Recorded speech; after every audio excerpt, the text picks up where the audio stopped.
Rollin', rollin', rollin', rollin', rollin', rollin', rollin', rollin', rollin', rollin', rollin', rollin', rollin'. The Lions head to Dallas.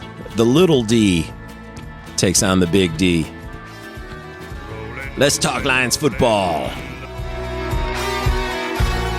Elbow, forearm, he's going to be down. The result of the play is a touchdown. And the flag that was thrown on this was picked up.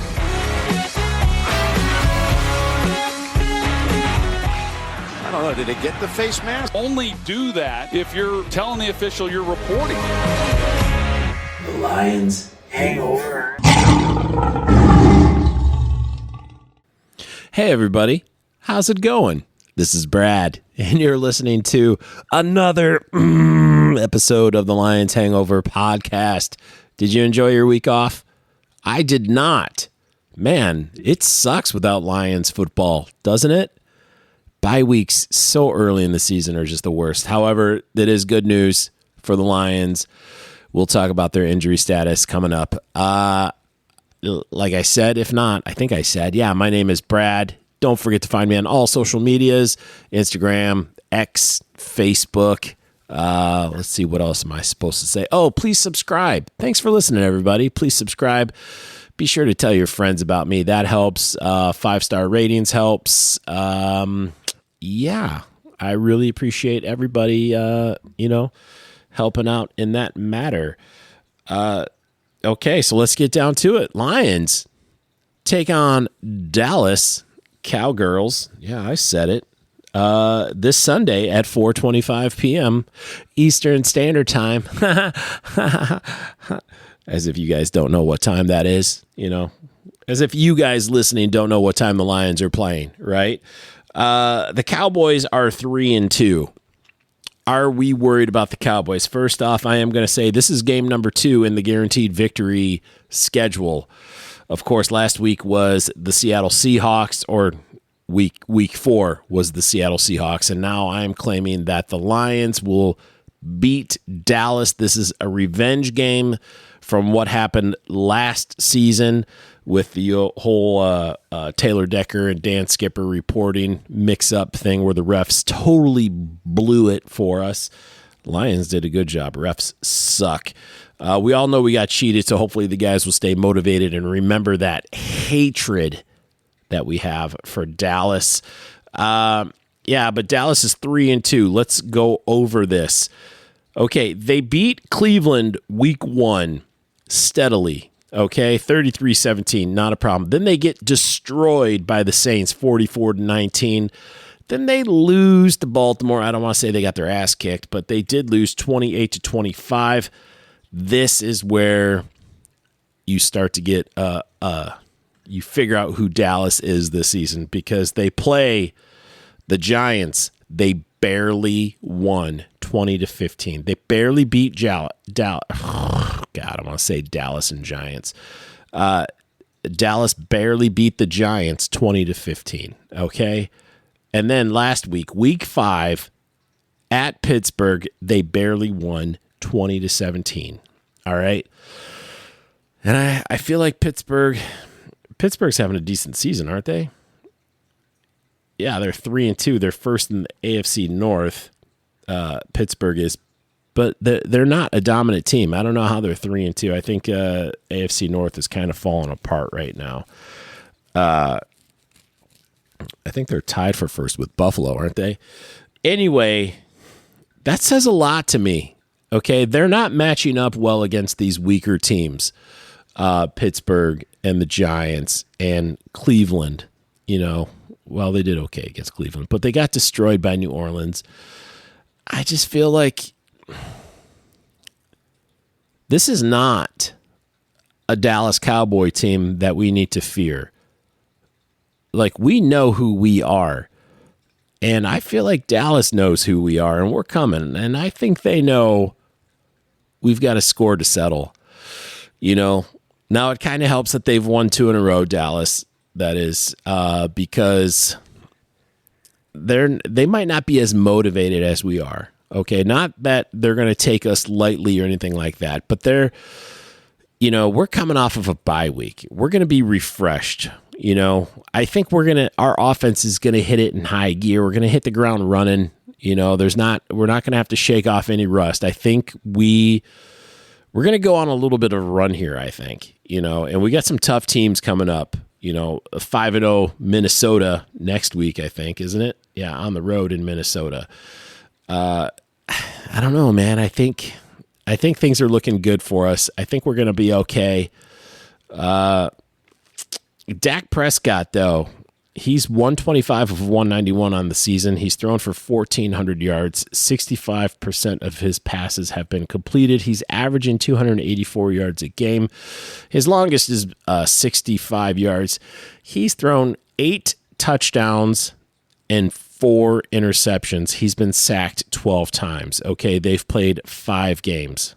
So my brain's not working. It's late at night, and I have to get up early. So let's do this. Hey, Google, what's 12 divided by 5? It's going to be like 12 divided by 5 is 2.4. 2.4? Okay, so they're averaging about 2.5 sacks a game. Dak Prescott is getting sacked about 2.5 times a game. He's throwing like 0.9 interceptions per game. He's throwing like 1.8 touchdowns per game. So let's see, that's beatable, man. Those aren't dominant numbers through 5 games. Now, he is throwing for a butt ton of yards, right? He's throwing for almost 300 yards a game. 284 yards to be exact, but still, that's a lot of passing yards for 5 weeks right now. Their leading ball carrier is, let me get his first name right here, Rico Dowdle. Dowdle? Dowdle. Rico Dowdle.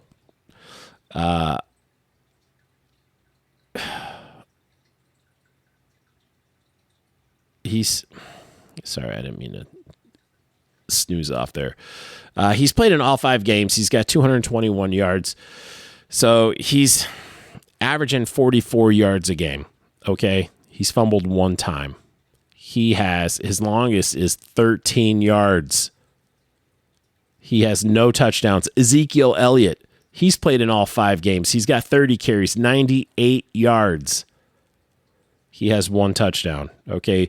Dak Prescott has 1 touchdown. They have 2 rushing touchdowns on the season. Running the ball is not their strength, which is fine with me.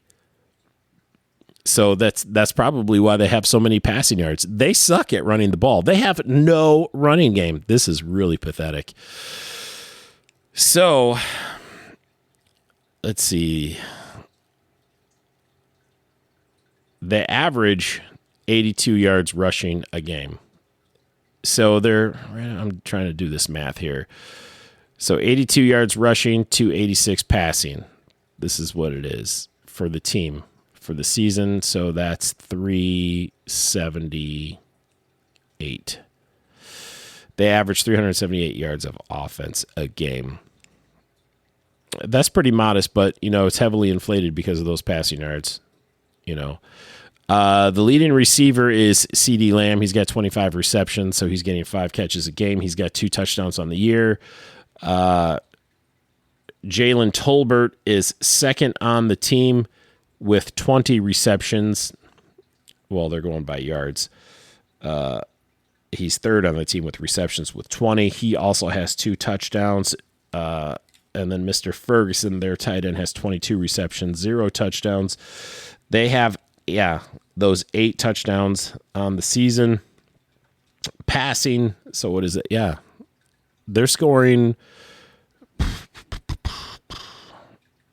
They're only scoring.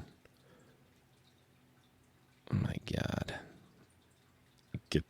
I'll get this math right. 10. They're scoring 2 touchdowns a game. 2 touchdowns a game. That's it. On average, 2 touchdowns a game. How's their kicking game? How is their kicking game? Field goal, 14 of 16. So they're kicking about 3 field goals a game. Okay. So attempting. 14 out of 16. So that's it. Don't you guys love this math? You'd think I'd be prepared. So let's just call it, for easy math's sake, let's call it 2 field goals a game. So 14, 16, they're averaging about 20 points a game. A little less than 20, but it's like 19.8 points per game. That's not... The Lions are doing better than that, I think. Okay, so Dak Prescott, leads the team with 1424 rushing yards. Dowdle, 221 receiving yards. Receiving yards. CeeDee Lamb, 378. Tackles. Oh, yeah, we got to talk about that. Injuries. Okay. Trayvon Diggs did not practice Thursday. Okay, I know we're going to be listening to this on Friday. Technically, it's Friday right now, but it's still my Thursday night. It's almost 1 a.m. in the morning. Just a heads up, guys. That's why I'm a little bit dead in the head, and I got to get up in a couple hours. Trayvon Diggs, though, did not practice, so he might be out. He's got an illness. They've got him listed as questionable. Micah Parsons, he might be out. Okay, he did not practice Wednesday. Doesn't say anything about today, Thursday, though. He's listed as questionable. Eric Kendricks, linebacker, he's listed as questionable. He's got a calf injury. Another linebacker, Nick Vigil, he's out, questionable. And then they have a bunch of guys on IR. So they're heavily injured. Excuse me again. Heavily injured. This...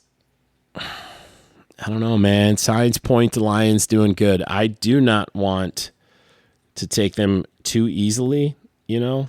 I am guaranteeing a victory, but I'm also trying to be realistic about it. But I don't see any reason why the Lions can't win. But let's reverse it. Okay, so Dak Prescott has 1,400 yards, right? Jared Goff has 1,000. All right, so that's a whole more than a football game's worth of passing. Okay, rushing. Jahmyr Gibbs has 285 yards. He's our leader with 285. But don't worry, David Montgomery has 271 yards on the season. Receiving, Jameson Williams has 289 yards for us. He is the leader in receiving. Jameson Williams, 289. But Amon-Ra St. Brown has 252. Laporta has 147. Montgomery has 94. Gibbs is 76. This is like the season check-in, you know. I don't usually go by the whole season stats. I just go for the individual stats. But now that they've accumulated enough games throughout the season where these season-long stats are starting to add up, we can start, you know, counting these. Goff has only thrown for 5 touchdowns, just 5. But on the flip side of that, we have 7 rushing touchdowns, right? So that's pretty good. We have 6 total passing touchdowns, though, and that's because Amon-Ra St. Brown threw that one to Jared Goff last week. That was so amazing. God, I love that. Jared Goff has thrown 4 interceptions so far. So this is going to be key, and he's been sacked 7 times. Okay, 7 times so far. So he's given up just less than 2 sacks per game. Gibbs is averaging 5.3 yards a carry. Montgomery's averaging 4.3 yards a carry. So that's good, man. That's good. I love looking at all these stats. You learn so much by looking at these stats. St. Brown, though, leads the team in receptions with 27. Jameson Williams has 13, and Laporta has 12. Gibbs has 11. Man, I really want to see Williams.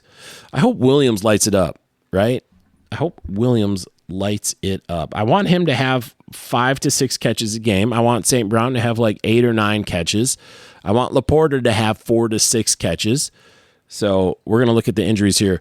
Kirby Joseph is listed as questionable with a hamstring injury. He was limited participant in practice on Thursday. I think he's going to be playing. Okay. Derek Barnes has been moved to injured reserve. Yeah, and then where is it? Oh, no. Frank Ragnow is good to go. Brian Branch is good to go. If there's one thing I can say about bye weeks is that it gives you a chance to heal. It gives you a chance to rest up, which is good because even though it was early in the season, the Lions were already accumulating injuries. Now, they got to stay healthy because the next bye week we get, cross your fingers, kids, knock on wood, is a bye week for the playoffs. If we're a top seed, we have to be the number 1 seed to get that bye week. No more 1 and 2 seeds. We have to be the number 1 seed to get the bye week. So I don't even know if, I'm sure you guys remember that it used to be the first 2 teams got the bye week, but now it's just the one. But yeah, Derek, Christian Mahogany, he's a guard. He's out as well due to illness, but he wasn't really playing. So yeah, just the injuries is Kirby Joseph and Derek Barnes. But I feel like, come on, man, Joseph's got to play. He was limited participant. I think that's an optimistic sign, right? And I actually haven't heard anything about him being injured, so I'm hoping he's going to be good to go. Yeah, holy cow, it'd be awesome. I'm excited. The Lions are going to beat Dallas. There's no doubt in my mind. But are they going to? I wonder what that spread is right now. I wonder how fast I can do this. That was weird, right? I wonder how fast I can do this. Let's look this up real quick. Oh, man, the Face ID. Just stay with me, folks. Stay with me, okay? God, it's hot in here. Lions are favored by 3. The Lions are favored by 3 in Dallas. So I think this is according to DraftKings, 3-point favorite. When's the last time the Lions have been 3-point favorites? In Dallas. That's never happened, not to my knowledge. I don't think the Lions have ever been favored against Dallas. Oh, man. Detroit Lions versus Dallas Cowboys record. Right? All right. Where's my I love? Is it this one? I think it's this one. Okay. Dallas leads the Lions 19 wins, 12 losses. Okay. The last time the Lions beat Dallas was 2013. October 27th, 2013. That was in Detroit.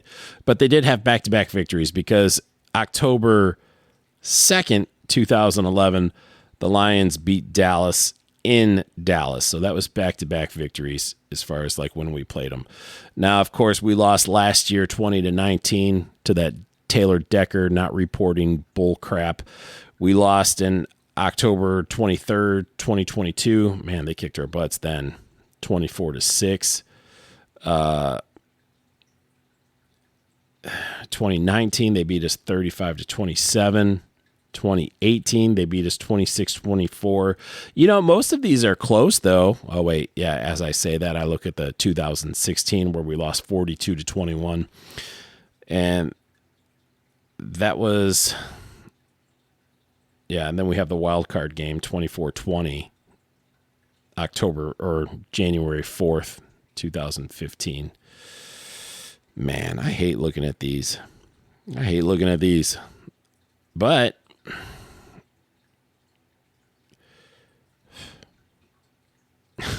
1, 2, 3, 4, 5. We had a 6-game winning streak. 6-game winning streak from 1963 to 1977. We faced them 6 times, and we won during that 14-year period. We played them 6 times. Okay. You know what I'm really curious about is how many times. I feel like we always go to Dallas. Listen to this. This is from the most recent game. I'll just do 10. Okay. From the most recent game. So we'll even count this one, right? So October 13th, 2024 in Dallas. 2023 in Dallas, 2022 in Dallas, 2019 in Detroit, 2018 in Dallas, 2016 in Dallas, 2015 in Dallas, 2013 Detroit. God, 2011 Dallas, 2010 Dallas. We are always freaking in Dallas. 2007 Detroit. We got 2006 Dallas, 2005 Dallas, 2004 Dallas. That's so stupid. That really makes me mad. That makes me mad.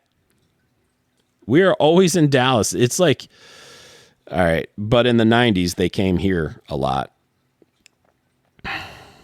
But that's ridiculous, man. We need more balance in that's traveling schedule. Stupid. All right. I don't have much else to say, guys. I mean, we covered Dallas. We covered the injuries for Detroit. Look, the keys to the game. We'll do this, just, I know I'm trying to rush through this, but I still want to make it worth your dollar. You're paying for this. I want to make sure you guys are getting your money's worth. Jared Goff has to take care of the football, right? That no brainer. Take care of the football. They cannot put themselves in a position where the refs are going to blow this game for us. We cannot put ourselves in a position because given the chance, look, I'm not a conspiracy theorist, but after we lost last time, Jerry Jones was like, oh, I think the refs called a very good game, Like that was a direct quote from the bull crap of the whole Dan Skipper, Taylor Decker thing. And he claims that the refs called a good game. And then it makes you think about the time Dan Snyder, former owner of the Washington Redskins at the time, who I hate. I don't like Dan Snyder. I think he's a horrible piece of trash, right? But he was calling out people, and I believe Jerry Jones was one of the people accused of paying off the refs. I don't know if that's true, but I can think of multiple occasions when they picked up the flag, that things have always gone Dallas's way for some strange reason. And when stuff like that gets floated out there, it makes you think. It really makes you think, like, is he really paying off the refs? How is he getting away with this? Right? I also have a hot take. I am going to say it here. After the Lions beat Dallas, now this might be this. They've got a winning record. I don't think this is going to happen. But I was going to say if the Lions beat Dallas, their coach was going to get fired. Was it Mike McCarthy? I feel like he's on the hot seat for this year, but I don't think it's going to happen after our game. Maybe if our game came in a little bit later in the season, But yeah, back to it. The Lions cannot put themselves in a position where the refs make us lose the game. They have to own this game. They have to play clean. Okay, no phantom pass interference calls. Terrion Arnold, Davis, the third. No Rakestraw, no Brian Branch. I'm so happy he's going to be back. But these guys in the secondary have to play a clean game. They're going to be attacked. Dak Prescott's throwing for almost 300 yards a game. They need to play it clean. Okay, as clean as you can get. I know Terrion Arnold can do it. I see him play. I think he's got a lot of potential, a lot of skill, a lot of upside. He just needs to clean it up a little bit. And I've said this over and over. I don't think he's guilty of every single pass interference call that's been called on him. But there's very little wiggle room for him to make a mistake. It's got to be tight, okay? Dallas is not known for running the ball right now. As a team, they're averaging 80 yards a carry. I expect the Lions defense to dominate the run game. I'm expecting less than 50 yards this game as a team, okay? As a team. So that's going to put more pressure on the passing game. They need to get to Dak Prescott. I heard a crazy stat the other day, though. So if they get to him, they have to make sure they take him down. They cannot let him throw it. With no pressure, Dak Prescott's rating is 85, something like that. An 85 quarterback rating, which is middle. It's just meh, okay? It's nothing impressive. It's just your average quarterback. 85 with no pressure, all the time to throw. With pressure, he's got like 100.1 quarterback rating. With pressure, with dudes in his face when he's scrambling out of the pocket and when he just turns the ball and he throws. How can you be better with quarterback pressure? Like, that goes against everything you game plan for. You just supposed to let Dak Prescott throw it up in the air? Like, oh no, don't blitz Dak Prescott. How can that be? So if you're going to blitz, if you're going to send Hutch, like if Hutch gets there, you got to make sure you take him to the ground. You have to take him to the ground, because if he gets away, that's when he's at his best. When he escapes rushers, that's when he's at his best, Dak Prescott. So if you're going to do it, you got to kill him. All right? Kill him. You got to kill that cowboy. Otherwise, just let him do his thing and just, play loose up front. Play the run. A little bit of pressure, nothing crazy. If you have a chance to take him down, take him down. But just play that pass defense. Play that pass defense. They're not going to run the ball on you. Don't let them run the ball on you. Don't let this be the week where they get like 180 yards rushing. Don't let that happen. I'll be pissed. Dak Prescott, he's got some speed. He's got some feet, but he's not a mobile quarterback, But he can move. So don't, keep an eye on that too. But yeah, CeeDee Lamb, what didn't they have a tiff last week or something like that? He wasn't happy, but he's still a good wide receiver. Still paying him big bucks. So, man, just cover that passing game and everything will be okay. If you can shut down Dak Prescott, everything is going to be okay. So, yeah, the keys to the game. Jared Goff, play smart, pass defense, play clean, play the ball, don't play the man. Don't let them burn you with running. Don't let them turn into a Hall of Fame running team this week. I don't like that. And honestly, I think we're going to beat them on the ground. I think Gibbs and Montgomery are going to have huge days like we've been having. Nothing new here. It's going to be business as usual. I'm going to guess, what are they scoring? 20 points a game? We're scoring. Okay. So I'll go with 27-20 Lions victory. I am giving them a full touchdown. 27-20 Lions victory. We go into the big D, as they call it, but our D is just a little bit bigger. All right. That's it for me, folks. I've been Brad. Thanks for listening. Please rate and subscribe. Don't forget about that crap. And then I will be back probably Sunday night with the post-game show. I should be able to get right to it after the game. So thanks for listening again. You guys have a good night. Have a good day. Have a good morning whenever you're listening to this. All right. Take care. Toodles. Bye-bye.